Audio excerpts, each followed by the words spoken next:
Chapter 2 हम भी बने महान। यह एक प्रेरक प्रसंग है, यानी कितने महान व्यक्तियों के, जैसे गांधी जी इतने महान बन गए, स्वामी विवेकानंद, ऐसे सब, सरदार वल्लभ भाई पटेल जैसे क्रिकेट प्लेयर सचिन तेंदुलकर, वैसे हम भी महान बन सकते हैं। वह हमें इस चैप्टर में सीखना है कि हम ऐसा क्या काम करें जो हम भी महान बने। तो हम भी बने महान, यह चैप्टर में हमें यह बात सीखनी है कि हम कैसे महान बन सकते हैं। सीधे साधे कार्य एवं घटनाओं में कर्तव्य पालन, प्रामाणिकता, मानवता, अविरत अभ्यास आदि तत्व जुड़ने पर कार्य और कर्ता दोनों की गरिमा और महिमा बढ़ जाती है। प्रस्तुत इकाई में स्वामी विवेकानंद, गोपाल कृष्ण गोखले, सचिन तेंदुलकर और हजरत अली के जीवन से जुड़े कुछ प्रसंग दिए गए हैं, जिनमें उनकी महानता के कुछ बुनियादी गुण द्रष्टव्य होते हैं। यही गुण हमारे जीवन के लिए प्रेरणा पीयूष है। ऐसे गुणों को अपनाकर हम भी महान बन सकते हैं। महान व्यक्तियों में कुछ विशेष गुण होते हैं, वैसे हमारे में भी कुछ विशेष गुण होंगे, लेकिन हम उसको जानते नहीं। वो हम जान लेंगे तो हम भी कहीं बड़ी जगह पे होंगे और हम भी महान बनेंगे। किसी में मानवता के प्रति गहरा प्रेम होता है, किसी में दुर्लभ प्रामाणिकता होती है, कोई अपने नियम का पक्का होता है। चरित्र और स्वभाव की ऐसी विशेषता ही व्यक्ति को महान बनाती है। इस पाठ में कुछ ऐसे ही गुणी महान व्यक्तियों के बारे में बताया गया है। तो इस चैप्टर में हम पहले देखेंगे कर्तव्य। तो इसमें मेले में सब खिलौने ले रहे थे। तो एक दिन मेले में सब गए थे, गांव वाले एक गांव में सब खिलौने ले रहे थे। तब नरेंद्र नामक एक लड़के ने 2 रुपये का एक शिवलिंग खरीदा। यानी नरेंद्र नाम का एक लड़का था, मेले में से उसने 2 रुपये का क्या खरीदा? शिवलिंग। अब भी उसके पास एक चवन्नी बची थी, यानी उसके पास अभी भी एक चवन्नी थी। एक लड़के को रोते देखकर नरेंद्र ने उसे पूछा, क्यों रो रहा है? तो नरेंद्र ने उसे पूछा, तू क्यों रो रहा है? उसने अचानक देख लिया उसे। लड़के ने कहा, मेरे पास एक चवन्नी थी, कहीं गिर गई, अब मेरी माँ मुझे बहुत पीटेगी। उस लड़के ने बोला कि मेरी जो चवन्नी थी वो कहीं पे गिर गई और मैं घर जाऊंगा तो मेरी माँ मुझे क्या करेगी? पीटेगी, यानी मारेगी। कोई बात नहीं, यह लो चवन्नी। तो वो नरेंद्र बोले, कोई बात नहीं, रो मत, ये लो मेरी चवन्नी तू ले ले। कहकर नरेंद्र ने अपनी चवन्नी उसे दे दी और आगे बढ़ गया। अभी नरेंद्र कुछ दूरी गया था कि सामने से एक मोटर आती दिखाई दी। थोड़े दूर गया था तब वहाँ से सामने से एक मोटर दिखाई दी। एक छोटा सा बच्चा उस मोटर से बिल्कुल बेखबर चला जा रहा था। यानी एक छोटा सा बच्चा था, उसे पता नहीं है कि यहाँ से मोटर आ रही है, तो वो वहाँ से जा रहा था। लेकिन नरेंद्र ने झपट कर उस बालक को खींच लिया और अचानक नरेंद्र ने उसे क्या किया? उसे खींच लिया। एक पल की देरी होती तो वह बालक मोटर के नीचे आ जाता। अगर जो नरेंद्र नहीं देखा होता और एक पल की देरी हो जाती तो वो बालक मोटर के नीचे आ जाता। इस झपटने की क्रिया में नरेंद्र के हाथ से शिवलिंग छूटकर गिर गया और टूट गया। तो ये वो बचाने गया उस लड़के को, तो उसके हाथ में से शिवलिंग गिर गया और टूट गया। इस दौरान इकट्ठे हुए लोगों में से किसी ने कहा, बेचारे का नुकसान हो गया। तो उसके वहाँ पे जो खड़े थे, जो देख रहे थे, वो उन लोगों ने, किसी ने बच्चे को बचाया नहीं, लेकिन नरेंद्र ने बचाया। तो फिर दूसरे जो देख रहे थे उसमें से एक बोला कि बेचारे का ये शिवलिंग थी वो क्या हो गई? टूट गई, उसका नुकसान हो गया। कितने चाव से खरीदा था शिवलिंग। वो बोल रहा है कि कितने चाव से, कितने अच्छे से मन से ये शिवलिंग खरीदा था। यह सुनते ही नरेंद्र ने कहा, इससे क्या, इस बालक की जान बचाना मेरा पहला कर्तव्य था। तो बालक ने कहा, ये शिवलिंग टूट गई उससे क्या होता है, लेकिन इस बालक की जान बचाना वह मेरा पहला कर्तव्य था, ना कि मेरे शिवलिंग बचाना मेरा कर्तव्य था।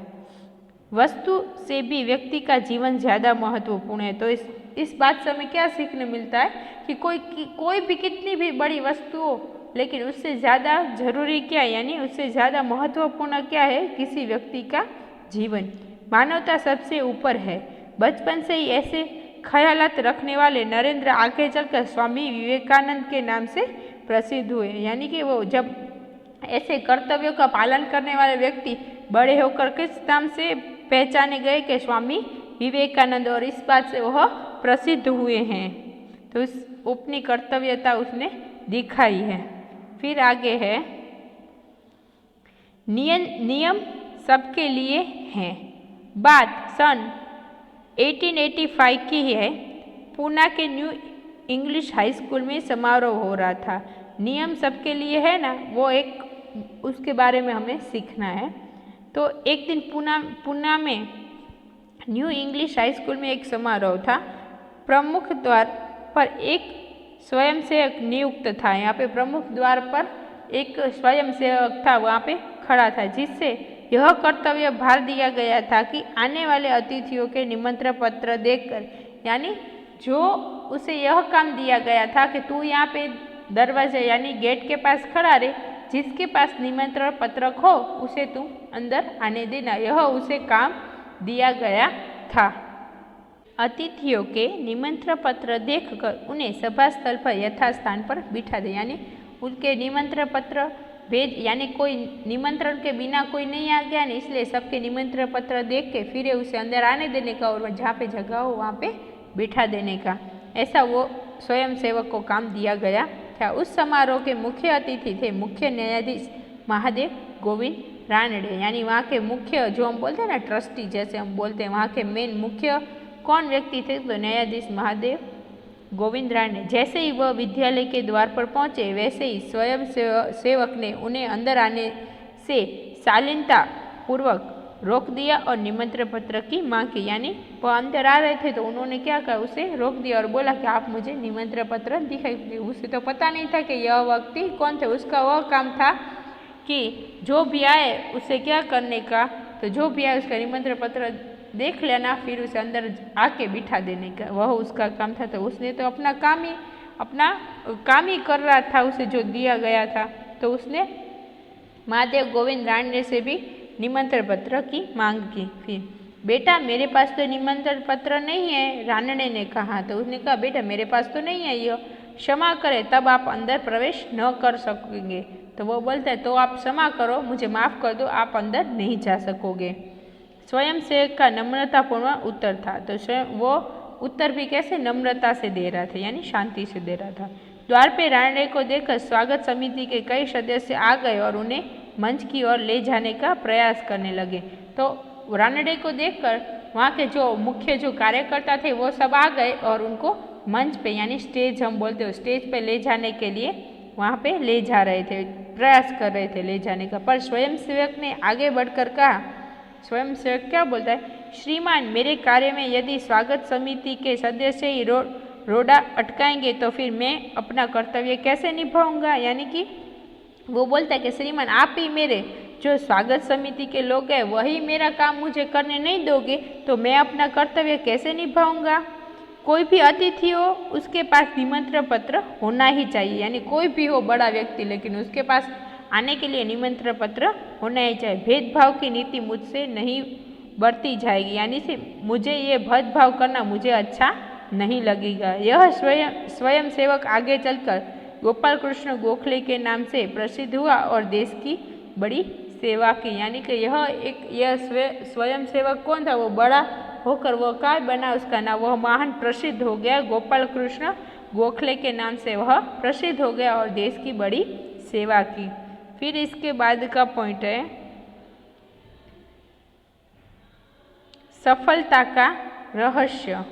तो सफलता कैसे मिलती है, सफलता कैसे मिली उसे, उसका क्या कारण है जिसके वजह से उसे सफलता मिली, तो वो हम जाने।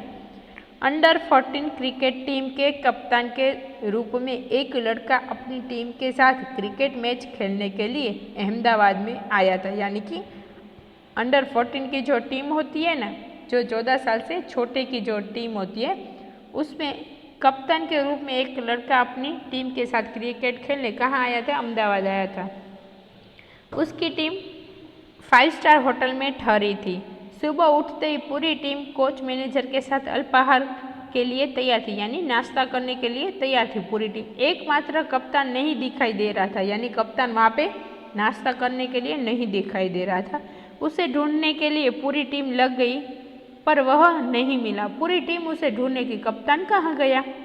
बाद में किसी ने जाकर उसके कमरे की गैलरी में देखा तो वह एक हाथ से गेंद फेंक रहा था और जो ही गेंद दीवार से टकरा कर वापस आती थी तो दूसरे हाथ से बल्ले से गेंद को खेल रहा था। यानी एक हाथ से वो दीवार पर अपनी गेंद को फेंक रहा था, वो टकरा कर वापस आती तो वो बैट से उसे खेल रहा था। ऐसे वो खेल रहा था। साथी खिलाड़ी टीम में शामिल होने पर ही संतुष्ट थे, लेकिन वह कप्तान होकर भी सारी रात अपने आप अभ्यास करता रहा। सभी यानी खिलाड़ी थे ना, वो सब खिलाड़ी थे पूरी टीम में, वो एक साथ शामिल संतुष्ट थे कि हमने तो प्रैक्टिस कर ली है। लेकिन एक कप्तान ही ऐसा था जो पूरी रात, कप्तान होकर भी पूरी रात क्या करता था, अभ्यास कर रहा था। उसका अभ्यास एवं क्रिकेट के लिए प्रति लगाव देखकर कोच, मैनेजर और सभी साथी खिलाड़ी दंग रह गए। यानी आश्चर्यचकित, ये ऐसा क्यों कर रहा है कोच, मतलब इतना बड़ा होके भी वो ऐसा क्यों, उसे इतनी सारी गेम खेलना आता है तो भी ऐसे क्यों कर रहा है, क्यों इतना है। तो सब यानी कि आश्चर्य में पड़ गए, ऐसा क्यों कर रहा है। वो दंग रह गए सब खिलाड़ी और कोच, मैनेजर। आगे चलकर इसी लड़के ने क्रिकेट जगत में अद्वितीय सफलता, इतनी बहुत बड़ी सफलता प्राप्त की। कई विश्व रिकॉर्ड उसके कदम चूमने लगे, यानी वो कितने सारे विश्व रिकॉर्ड उसने बनाए। किसी ने उसकी सफलता का रहस्य पूछा तो बड़ी विनम्रता से उत्तर दिया कि मैं हर मैच 3 बार खेलता हूँ। यानी कि वह सफलता का रहस्य कि आपको इतनी सफलता कैसे मिलती, तो वह जवाब देता है कि मैं हर मैच 3 बार खेलता हूँ। पहले अभ्यास के रूप में, दूसरी बार सचमुच मैदान में, तथापि मैच के बाद मूल्यांकन एवं सुधार आवश्यक के रूप में यह मैं ऐसे 3 बार खेलता हूँ। यह लड़का कोई और नहीं, क्रिकेट की दुनिया में सफलता के नए कीर्तिमान स्थापित करने वाला हमारा सचिन रमेश तेंदुलकर है। सचमुच एकाग्रता, अविरत अभ्यास, कठोर परिश्रम एवं लगन ही सफलता के आधार है। हम सचमुच अपने एकाग्रता से, अविरत अभ्यास करने से और कठोर परिश्रम करने से ही हमें क्या मिलती है, सफलता मिलती है। इसीलिए हमें कोई भी कार्य के लिए सफलता चाहिए तो हमें भी ऐसी मेहनत करनी चाहिए। प्रामाणिकता यानी कि ईमानदारी। तो इसकी एक कथा है, वो हम देख। एक दिन हजरत अली राज के खजाने की जांच करने के लिए, ये यानी कि वो राजा होता है, उसका पूरा वो खजाने का एक, हम बोले तो रूम जैसा, राजकोष हम बोलते हैं, वह उसकी जांच करने गए, वहाँ पे देखने गए। काम करते करते अंधेरा हो गया, मोमबत्ती जलाई गई, यानी वहाँ पे काम कर रहे थे, वो सब देख रहे थे, तो वहाँ पे अंधेरा भी हो गया और मोमबत्ती भी जलाई गई। थोड़ी देर बाद 2 सरदार अपने निजी काम के लिए उनके पास है, यानी दो सरदार जी अपने निजी यानी खुद के काम के लिए उनके पास है। हजरत अली ने उन्हें बैठने के लिए कहा। हजरत अली ने बोला कि आप बैठो। हिसाब की जांच पड़ताल पूरी हो गई। फिर उन्होंने हिसाब कर लिया, सब जांच पड़ताल उनकी राजकोष की खत्म हो गई। हजरत ने मोमबत्ती बुझा दी और मेज के खाने में से दूसरी मोमबत्ती निकाल कर जला ली, यानी वह मोमबत्ती जो जलाई थी वो बुझा दी और दूसरी मोमबत्ती अपने खाने से यानी मेज यानी टेबल से निकाल के फिर दूसरी जलाई। सरदारों को यह देखकर बड़ा आश्चर्य हुआ। 2 सरदार आए तो उसे यह देखकर बहुत आश्चर्यचकित हो गए। हजरत अली ने एक मोमबत्ती बुझाकर दूसरी क्यों जलाई, ऐसा उनके मन में सवाल उठा। यह सरदार न समझ सके। एक सरदार ने बड़ी नम्रता से हजरत अली से पूछा, यानी नम्रता से उसे पूछने लगा। क्या पूछता है कि हजरत अली बोले, सरदार से विनम्रता से हजरत अली ने पूछा। एक सरदार ने बड़ी नम्रता से हजरत अली से एक प्रश्न पूछा। उसने क्या जवाब? हजरत अली बोले, भाई अब तक मैं राजकाज का काम करता था, इसलिए राज की मोमबत्ती जला रखी थी। अब निजी काम शुरू हुआ है, इसलिए मैंने अपनी मोमबत्ती जलाई। यानी कि मैं जब राजकाज का काम कर रहा था तब मैं राजा की जो राजकाज की जो मोमबत्ती होती है उनकी जगह अब मैं अपना पर्सनल काम करता हूँ, तो मैं मोमबत्ती भी अपनी पर्सनल ही जलाऊंगी, मैं उसकी मोमबत्ती का उपयोग नहीं करूँगा, ऐसा हजरत अली बोले। इसलिए मैं अपनी मोमबत्ती जला ली, नहीं तो मैं चोर या हरामखोर कहलाता। अगर मैं अपनी मोमबत्ती नहीं जलाता, वही मोमबत्ती का अपने निजी काम के लिए उपयोग करता, तो मैं चोर या हरामखोर कहलाता। इसलिए मुझे ऐसा बनना नहीं है, इसलिए मैंने मेरी मोमबत्ती जलाई। हर एक आदमी की चोरी और हरामखोरी से बचकर चलना चाहिए, यानी हर एक आदमी को चोरी और हरामखोरी से हमेशा बचकर चलना चाहिए, चाहे वो अमीर हो या फकीर, चाहे वो कितना भी बड़ा पैसे वाला हो या फिर कितना भी बड़ा गरीब, लेकिन उसको कभी भी चोरी और हरामखोरी करना नहीं चाहिए। देखने में तो यह बात बहुत छोटी सी लगती है, पर है बड़े महत्व की, यानी वो देखने में तो यह बात हमें मामूली सी लगती है, पर उसका संदेश बहुत बड़ा मिलता है। अब हम आज़ाद हो गए हैं, राजकाज का काम तभी अच्छी तरह से चल सकता है। हम ऐसा करेंगे ना, तभी हम कोई भी काम संभालेंगे तो वो अच्छी तरह से करेंगे। जब लोगों में इस तरह की प्रामाणिकता हो जाएगी तो कभी कहाँ पे भी गलत काम होंगे नहीं। हमारे पुरखों ने कहा है, माँ क्रुद्धः कस्य स्विधनम, किसी के धन माल की लालसा मत करो, यह मनुष्य के लिए सबसे बड़ी सीख है। यानी किसी और के, हमारे पास जितना है उसको ही रखो, दूसरे को पास ज़्यादा है तो उसको ले लेने की या छीन लेने की आशा यानी लालसा मत करो, हमारे पास जो है उसमें खुश रहो। फिर इसके शब्दार्थ हैं, नुकसान यानी हानि, ख्याल यानी विचार, स्वयं सेवक यानी अपने आप सेवा करने वाला, नियुक्त काम पर लगाया हुआ, कर्तव्य भार यानी उचित काम की जिम्मेदारी, प्रयास यानी प्रयत्न, सदस्य सभासद, भेदभाव व्यवहार में अंतर, प्रसिद्ध विख्यात, अल्पाहार नाश्ता, रहस्य गुप्त भेद, खजाना धन भंडार, जांच परीक्षण, हरामखोर हराम का माल खाने वाला, अमीर धनवान, पुरखा यानी पूर्वजों।